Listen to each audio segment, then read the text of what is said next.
Hello everyone, welcome to my channel. आज हम class 10 की एक्सरसाइज 3.3 का क्वेश्चन नंबर 3 करेंगे। अगर आपने प्रीवियस क्वेश्चंस नहीं किए हैं तो डिस्क्रिप्शन में प्लेलिस्ट का लिंक गिवन है, आप वहां से देख सकते हैं। Question 3, from the pair of linear equation for the following problems and find their solution by substitution method. जैसे हमने क्वेश्चन 1 में सब्स्टिट्यूशन मेथड लगाया था, वैसे ही हमने क्वेश्चन 3 में लगाना है। अब हमें लीनियर इक्वेशंस नहीं गिवन है तो हमने इक्वेशंस को पढ़ के लीनियर इक्वेशंस बनानी है। सॉल्यूशंस का मतलब क्या है कि हमने x एंड y की वैल्यू फाइंड करनी है। फर्स्ट पार्ट गिवन है the difference between the two numbers. दो नंबर्स का डिफरेंस किसके इक्वल गिवन है? 26 के। एंड वन नंबर, एक नंबर हमारा इक्वल टू है 3 टाइम्स द अदर नंबर। इसका मतलब क्या है? अगर x है हमारा एक नंबर, वन नंबर, देन दूसरा नंबर हम y लेट कर लेते हैं तो x is equal to 3 multiply y, that means 3y। Find them, then इसका मतलब हमने x एंड y की वैल्यू को फाइंड करना है। तो सबसे पहले लेट कर लेते हैं, let x and y be two given numbers. ये हमें क्या है? दो नंबर्स गिवन है।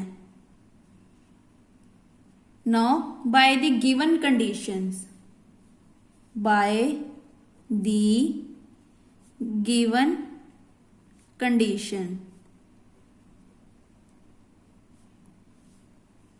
आप यहां पे अकॉर्डिंग टू क्वेश्चन भी लिख सकते हैं, बाय द क्वेश्चन भी लिख सकते हैं, या बाय द गिवन कंडीशन कुछ भी लिख सकते हैं। अब हमें गिवन क्या है? दो नंबर्स का डिफरेंस। इसका मतलब x और y का डिफरेंस किसके इक्वल गिवन है? 26 के।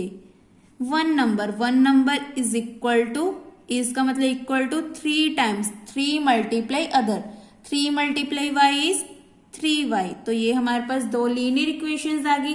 अब x की वैल्यू तो हमें पता लगी, तो दूसरे में इक्वेशन 1 में पुट कर देते हैं, क्योंकि सब्स्टिट्यूट में हम यही करते हैं, x की वैल्यू निकाल कर दूसरी इक्वेशन में पुट कर देते हैं। इसे हम बोलते हैं substitution method. Put the value of x in equation 1 we get. So यहां पे पुट कर देते हैं 3y minus y is equal to 26। 3 minus 1 2y equal to 26। y is equal to 26। 2 हमारा मल्टीप्लाई में तो इधर आके बन गया डिवाइड में। 2 1 द 2,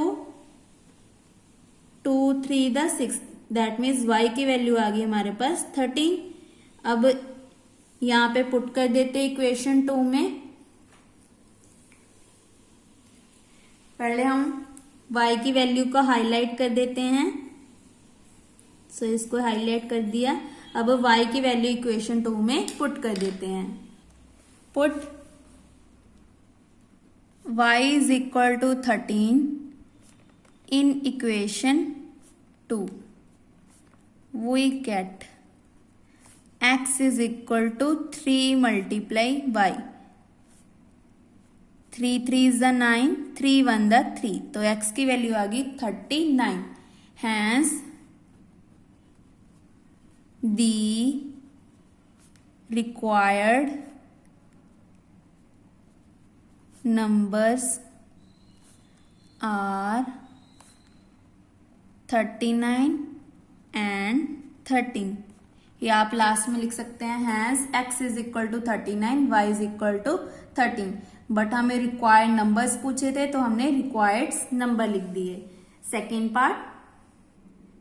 पार्ट हमें क्या गिवन है? The large of two supplementary angles. Supplementary angles क्या होते हैं? दो नंबर्स का sum is equal to 180 degree. Complementary क्या होता है? दो एंगल्स का sum is equal to 90 degree. अब सप्लीमेंट्री मतलब स्ट्रेट लाइन कितनी डिग्री का एंगल बनाती है? 180 डिग्री। तो x plus y is equal to 180 degree. Second equation क्या गिवन है? Angles exceed the smaller by 18। इसका मतलब क्या है कि जो एक एंगल है वो दूसरे एंगल से 18 ज्यादा है। फॉर एग्जाम्पल फॉर एग्जाम्पल अगर y की वैल्यू 2 है तो x की वैल्यू कितनी होगी 2 + 18, क्योंकि जो x की वैल्यू है वो y से 18 ज्यादा है, एक्सीड्स मतलब ज्यादा। सो x की वैल्यू कितनी आएगी 18 + 2 = 20। तो इसका मतलब अगर y की वैल्यू 2 है तो x की वैल्यू 20 होगी, उससे 18 ज्यादा होगी। सो सबसे पहले हमें नंबर्स लेने पड़ेंगे। Let x and y be two supplementary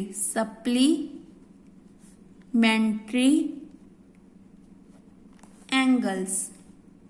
ये हमने क्लास 7th में भी किए थे। Supplementary angle, complementary angle, reflex angles, acute angle, obtuse angle, ये सभी एंगल्स हमने क्लास 7th में किए थे। एंड बड़ा नंबर हमारा कौन सा है x।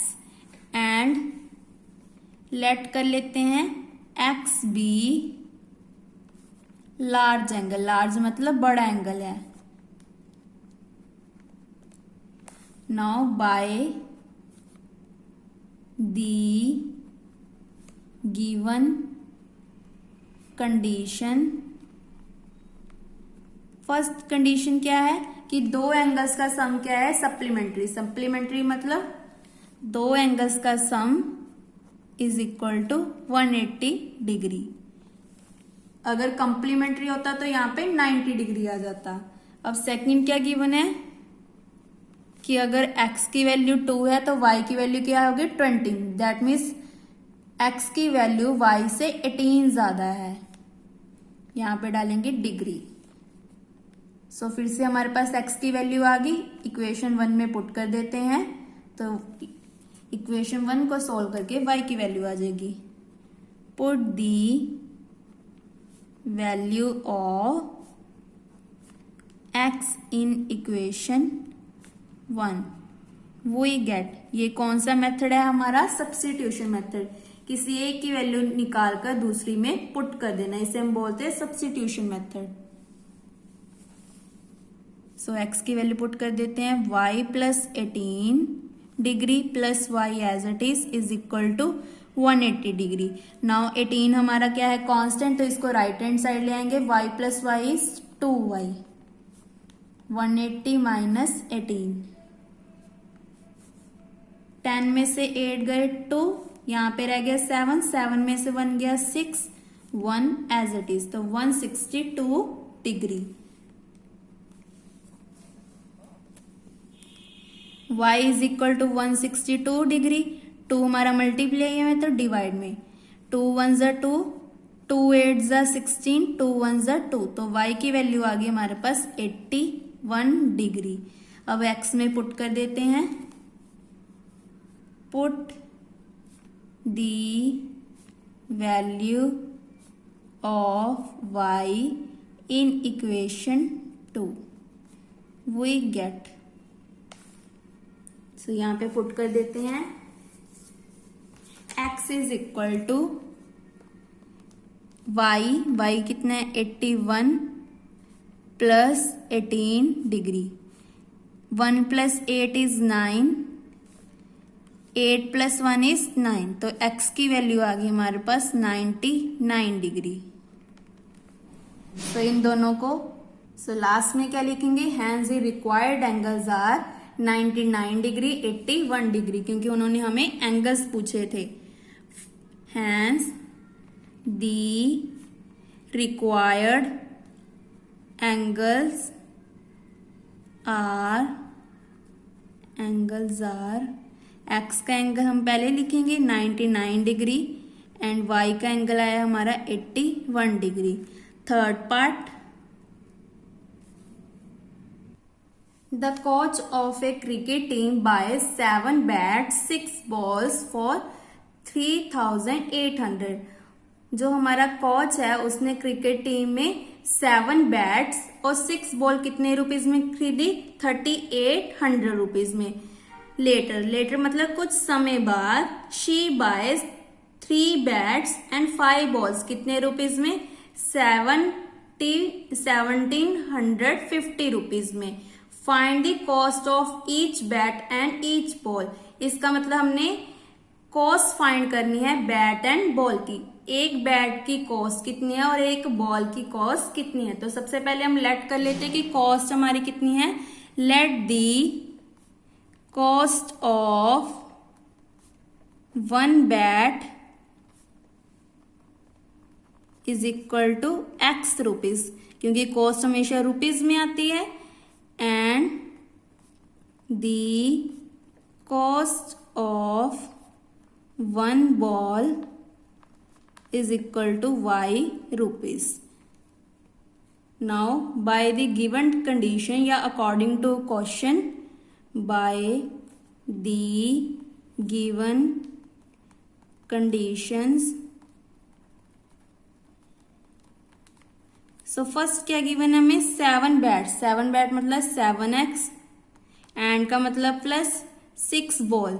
6 multiply y is equal to 3800। ये बन गई फर्स्ट इक्वेशन। सेकेंड इक्वेशन हमें क्या गिवन है। 3 bats 3 multiply x plus 5 balls 5y is equal to 1750। ये बन गई सेकेंड इक्वेशन। अब किसी भी एक इक्वेशन में x की वैल्यू निकालकर दूसरी में पुट कर देते हैं। सो इक्वेशन 2 में से x की वैल्यू निकाल लेते हैं। फ्रॉम इक्वेशन 2, जरूरी नहीं है कि इक्वेशन 2 में से निकालने, x में से भी निकाल सकते हैं। 3x एज इट इज, 1750 भी एज इट इज। ये पॉजिटिव है, उधर आके बन गया नेगेटिव। नाउ 3 मल्टीप्लाई में है तो उधर जाके बन गया डिवाइड में। सो ये निकल गई हमारी x की वैल्यू। इक्वेशन 1 में पुट कर देते हैं और इसको दे देते हैं इक्वेशन 3। सो क्या लिखेंगे, put the value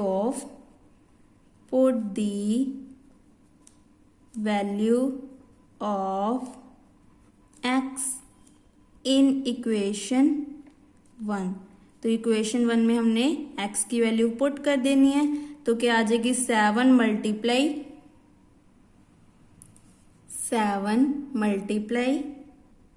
1750 minus 5y upon 3 plus 6y as it is equal to 3800। Now bracket का मतलब मल्टीप्लाई, तो मल्टीप्लाई कर देते हैं। 7 को इसके साथ मल्टीप्लाई किया तो हमारे पास आ गया 12250। 7 5 is 35 upon 3 plus 6y is equal to 3800। अब 3 को अगर राइट हैंड साइड लेकर आना है तो इसको एलसीएम लेना पड़ेगा। सो यहाँ पे 3 और 1 का एलसीएम 3 को 3 के साथ डिवाइड किया 1, तो 1 को इसके साथ मल्टीप्लाई किया एज इट इज। नीचे वाली टर्म के साथ डिवाइड, ऊपर वाली टर्म के साथ मल्टीप्लाई। नाउ 1 को 3 के साथ डिवाइड किया 3 को 6 के साथ मल्टीप्लाई करना है। 6 3 इज 18, साथ में y इज इक्वल टू 3800। अब 3 को उधर ले आते तो ये डिवाइड में उधर जाके बन गया मल्टीप्लाई में। सो हमारे पास आ गया 12250 प्लस माइनस माइनस, तो माइनस कर देते हैं। 15 में से 8 गए 7, 2 में से 1 गए 1 और 35 के आगे माइनस है तो माइनस 17y। सो इसको मल्टीप्लाई कर देते हैं। नाउ ये टर्म हमारी पॉजिटिव है तो उधर जाके बन गई नेगेटिव, क्योंकि ये टर्म हमारी कांस्टेंट है। 3 0 the 0, 3 0 the 0, 3 8 the 24, 2 carry, 3 3 the 9 plus 2 is 11 minus 12250। Now minus कर देते हैं। 0 में से 0 गए 0, 5 में से 0 गए 5, यहाँ पे 2 है, यहाँ पे 4 है। इसका मतलब यहाँ पे बन गया 12 में से 4 गए 8, यहाँ पे बन गया 1, 1 में से 1 गए 0, 1 में से 1 गए 0, दैट मीन्स 850। और इन दोनों में बड़ा ये है तो इसके आगे है minus. Next step, -850 upon -17, minus के साथ माइनस कैंसिल, 17 1 ज़ा 17, 17 5 ज़ा 85, और जो पीछे वाली 0 है वो एज इट इज। इसका मतलब y की वैल्यू आ गई हमारे पास 50। अब 50 की वैल्यू इक्वेशन 3 में पुट कर देते हैं। In equation 3 we get x is equal to 1750 minus 550 upon 3। 5 5 ज़ा 25, 5 0 दा 0। अब इसको माइनस करते हैं। 0 में से 0 माइनस गए 0, 5 में से 5 गए 0, 7 में से 2 गए 5 और 1 एज इट इज अपॉन 3, 3 1 दा 3, 3 5 ज़ा 15, पीछे वाली 2 जीरोस एज इट इज। तो इसका मतलब x की वैल्यू आ गई हमारी 500। x हमने किसको बोला था? बैट को। स्टार्टिंग में x हमारा बैट था और y हमारा बॉल था, तो इसका मतलब hence the cost of each bat मतलब एक बैट की कॉस्ट कितनी है? 500 rupees and the cost of each ball, her ball की कॉस्ट कितनी है? 50 रुपीज। जो लास्ट वाली लाइन है ये बहुत इंपॉर्टेंट है, क्योंकि हमें लास्ट में क्वेश्चन में यही पूछा है कि बॉल और यहाँ पे बैट आना था, BAT बैट, बॉल और बैट की कॉस्ट कितनी आ रही है? ईच बैट मतलब एक बैट की कॉस्ट कितनी है? 500 रुपीज और बॉल की कॉस्ट कितनी है? 50 rupees. Then x and y की वैल्यू को हाईलाइट कर देनी है।